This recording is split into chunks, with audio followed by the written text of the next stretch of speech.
you talk about it being a business. I mean, that certainly came to the fore with a guy like Vince Carter because, I mean, the end of his time in Toronto was quite acrimonious. And, you talk about all the events that happened last weekend, obviously, with his jersey being retired. What's your feeling on that? Because, I mean, call me a sour guy. I still personally don't feel like they should have retired his number. Yeah. But what is your feeling of, because it's up there now? And Ryan, I'm going to be kind of labyrinthine with this all over the place, but I absolutely think it should have been retired. And I absolutely think he should have been the first one. And there are a lot of people like yourself, and I would say mostly younger people, who remember the exit and probably couldn't quite grasp at the time it was happening what that meant in terms of Vince putting Toronto on the NBA map.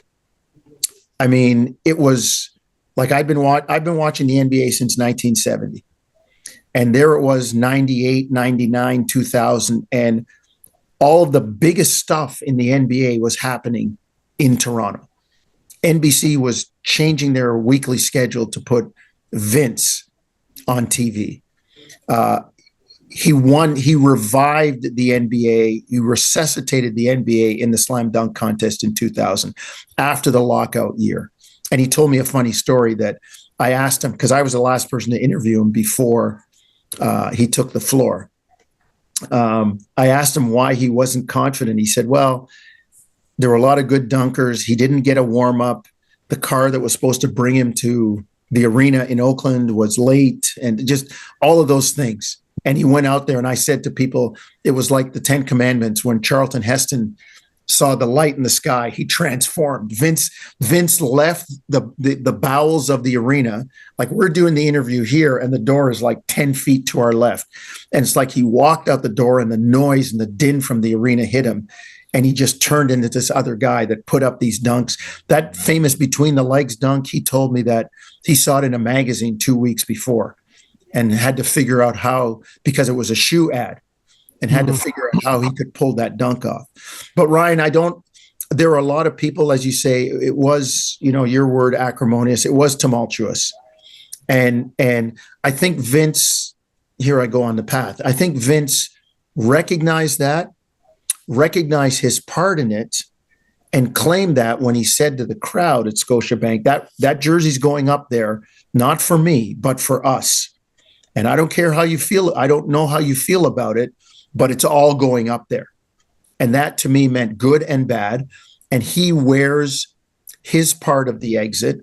But what people don't know is in and around all of this, he quit on the team and didn't want to be in Toronto anymore. I think management failed him by not giving him the teammates or keeping the group together necessary to win. They brought all those vets in, and they brought Butch Carter in, and that was a turning point. Glenn Grunwald stood there at Maple Leaf Gardens in 16 and 66 and said, this will never happen again. And it didn't. By the time they went through the lockout and the team was formed, they'd had Doug Christie was already there. They drafted Vince. They traded for Oakley. They traded for Antonio Davis. They traded for Kevin Willis. They'd signed Del Curry as a free agent. They'd signed D. Brown. Like, it was suddenly a whole new veteran team. As Oakley said, Vince and Tracy were the lead singers, and we were the backup band, right? They were the steering wheel, and we were just the tires. And management Glenn tried, but they couldn't keep it together. And then when it started to go down, like everybody else, and remember, it's not the era now in terms of player empowerment where a guy says, I want to leave, and everybody says, okay, we'll help you out. It didn't happen back then in 2000. You want to leave, and suddenly you were looked at as disloyal, a bad guy. But what people don't know, Ryan, is at the end, Vince actually came back around and said, you know what?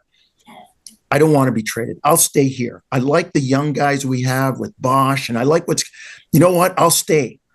And it was the late Rob Babcock who said, no, I gave my word to New Jersey. We're going to make this deal. And Vince was like, he went to Sam Mitchell, who went into the general manager's office with an assistant coach and said, no, like he wants to stay. Let's keep him. No, I gave my word. We're making the trade. Well, call it off.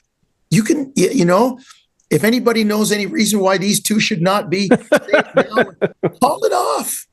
Call it off. And they didn't. And Vince left and had to wear some of that going to New Jersey that people thought he had totally orchestrated his way out. He did partially, but it's kind of like an argument with two people.